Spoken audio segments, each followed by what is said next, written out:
You won't believe what happened when my nephew pulled into our own lake cabin driveway, and then the HOA Karen called the cops on him.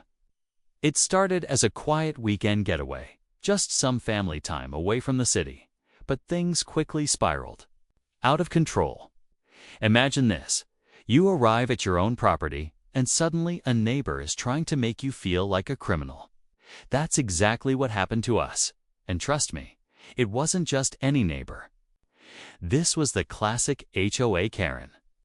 Someone who thinks they own the entire neighborhood and loves to flex their authority whenever they can. But here's the twist. What she didn't realize was that I happened to know a thing or two about the law. In fact, I write laws for a living, so when the cops showed up because of her call, thinking my nephew was trespassing or breaking some rule, things took an unexpected turn. I knew exactly what the HOA rules said, and more importantly, what the law says about property rights and how far these HOA enforcers can really go. But Karen wasn't going to back down. Easily she was certain she was in the right and ready to push this all the way.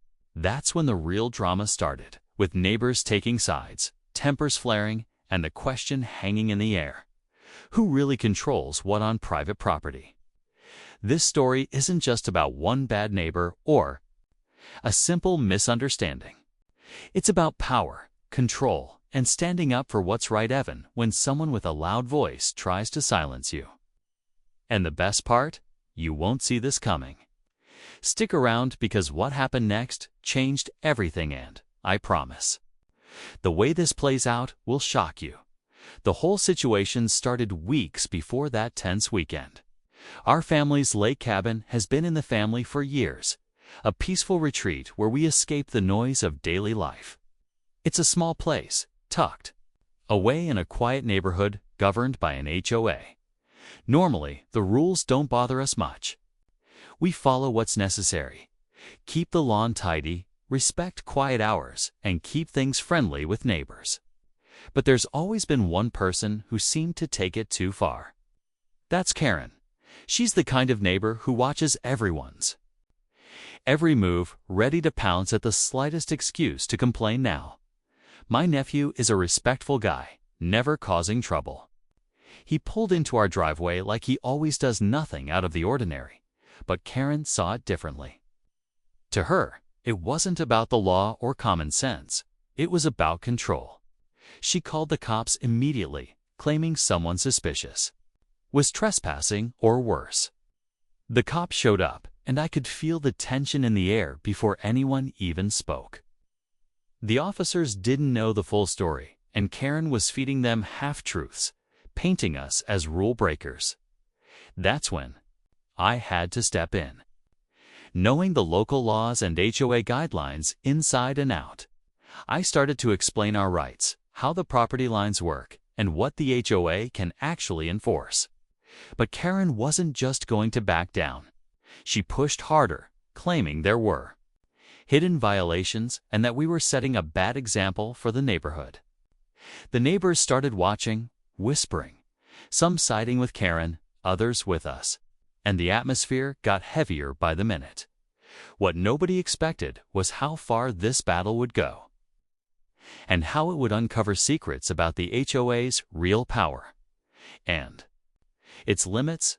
This wasn't just a simple call to the cops anymore. It was becoming a fight for our family's right to enjoy our own property. And the question remained, would the law really protect us, or would Karen's influence win? As the days passed after that heated encounter, the tension in the neighborhood only grew thicker. Karen wasn't just content with calling the cops once she started sending letters to the HOA board, demanding stricter enforcement and even suggesting fines against us. What shocked me was how many neighbors quietly nodded along with her complaints, as if they were tired of seeing our family around. It felt like we had suddenly become outsiders in a place that was supposed to be our sanctuary. At the same time, some neighbors reached out privately, sharing their own stories about Karen's relentless grip on the community. One family confided that Karen had reported them over something as minor as leaving their trash bins out a little too long. Another told me about a secret meeting where Karen pushed for rules that seemed designed to squeeze people out rather than protect the neighborhood's peace. It was clear there was more to this than just a simple dispute over driveway parking. On our side, my nephew started feeling the pressure. What was supposed to be a relaxing trip turned into a source of stress and frustration. He kept asking if it was even worth coming back to the cabin, worried about facing Karen's watchful eyes or another unexpected visit from law enforcement. I could see how much this was wearing on him, and it made me even more determined to stand our ground. But I also knew it meant digging deeper into the HOA's bylaws and uncovering just how much power they really held. Meanwhile, Karen seemed to grow bolder. At a recent HOA meeting, she spoke openly about protecting the neighborhood's values, hinting that some families didn't belong. Her words sent a chill through the room, especially for those of us who value community and fairness. Became clear this wasn't just about rules anymore. It was about control, influence, and maybe even something personal. The stakes were rising, and every move felt like a step closer to a showdown. Would the law be enough to stop Karen's crusade? Or was this just the beginning of a bigger battle over who really owns the neighborhood? As the days turned into weeks, the situation only escalated. Karen's calls to the HOA and local authorities became more frequent, and her tone grew sharper, almost as if she was gunning for a confrontation rather than a peaceful resolution. Every time my nephew or I drove up to the cabin, we could feel her eyes watching from behind the curtains, waiting for a reason to strike again. The neighborhood, once calm and friendly, felt charged with silent judgment and whispered conversations. Some neighbors avoided us, while others looked conflicted, caught between loyalty and fear of Karen's influence. One afternoon, I got a call from the HOA board. They wanted to meet in person to discuss the complaints Karen had lodged. I knew this was a turning point. If the board sided with her, the fines and restrictions could spiral out of control, and our right to use our property freely would be in jeopardy.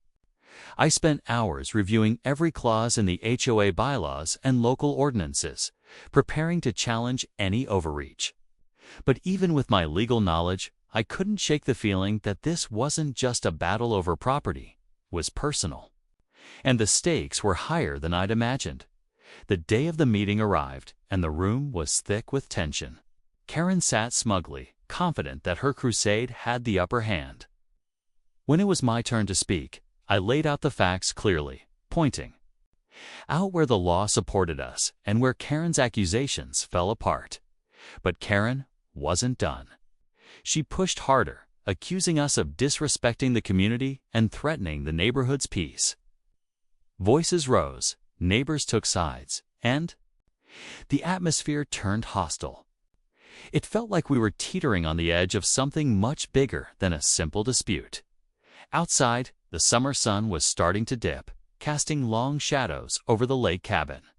And in that moment, I realized this fight wasn't just about rules or parking anymore. It was about standing up to someone who thought she could rewrite the neighborhood on her own terms. What happened next would change everything, but for now, all we could do was wait. Caught in the eye of a storm that was just beginning to rage.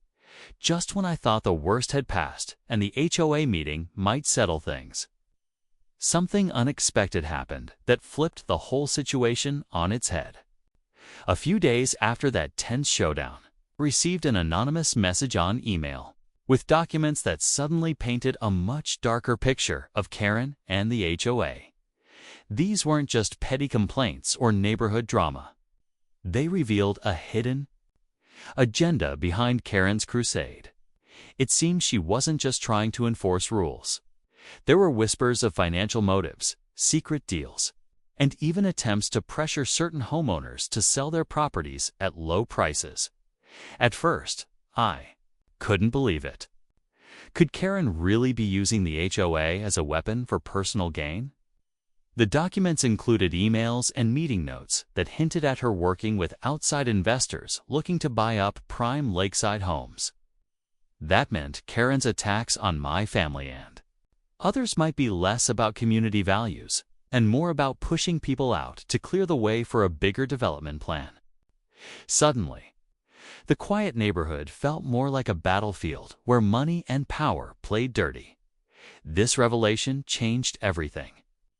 What started as a simple dispute over parking and property rights was now tied to something much larger. Stakes weren't just about our cabin anymore. They were about protecting a whole community from being bulldozed by greed disguised as neighborhood policing. I knew that sharing this information would shake things up even more. Karen's supporters could turn against us, or worse, try to cover it up. Meanwhile, Karen's calls and messages became more aggressive, as if she sensed her control slipping. The tension in the neighborhood reached a boiling point. Friends became foes, and the line between neighborly concern and outright hostility blurred. The question hanging over us all was clear. How far would Karen go to protect her secret, and could we stop her before it was too late? The fight for our lake cabin had become a fight for the soul of the entire neighborhood, and the clock was ticking. The day everything came to a head was unlike any other. Armed with the documents exposing Karen's secret plans, I called an emergency meeting with the HOA board and the neighbors who were willing to listen. The room was packed, tension so thick you could cut it with a knife. I laid out the evidence, emails, meeting notes, and even financial records showing how Karen and a few others were trying to manipulate property values and force longtime residents to sell. Faces in the room shifted from confusion to shock, and finally to anger. People who once blindly supported Karen now realized they had been played. Karen tried to defend herself, her voice shaky and defensive, but the proof was overwhelming. The board quickly voted to launch an official investigation, stripping Karen of her leadership role and putting a hold on any new HOA actions until everything was cleared up. The neighborhood breathed a collective sigh of relief. For the first time in weeks, it felt like justice was on our side, and our family could finally enjoy the lake cabin without fear. Just as we thought the battle was won, the unexpected happened. During the investigation, another layer of the story unfolded. Someone had been quietly watching Karen's moves from the very beginning. A neighbor who had stayed silent, wary of getting involved, stepped forward with recordings of private conversations where Karen admitted she underestimated how much I knew and hinted at one last move she was planning to take. The room went silent as we realized this wasn't over. Karen might have lost her official power, but she was still in the game. The twist was a warning, no matter how much the law protects you. Some battles are about more than rules. They're about who's willing to fight harder, to dig deeper, and to never back down. And with Karen's next move still unknown, one thing was clear: this neighborhood would never be the same again. After that meeting, things started to calm down, but the lessons we learned stuck with all of us. Karen's plans were exposed, and the HOA took steps to change how things were managed, making sure no one could misuse their power again. It wasn't just about one bad neighbor. It was about protecting a community and the rights of everyone living there. The board introduced clearer guidelines, more transparency, and ways for neighbors to speak up without fear. Slowly, the neighborhood began to feel like home again. My nephew came back to the cabin with a smile, finally able to enjoy the peace we all hoped for.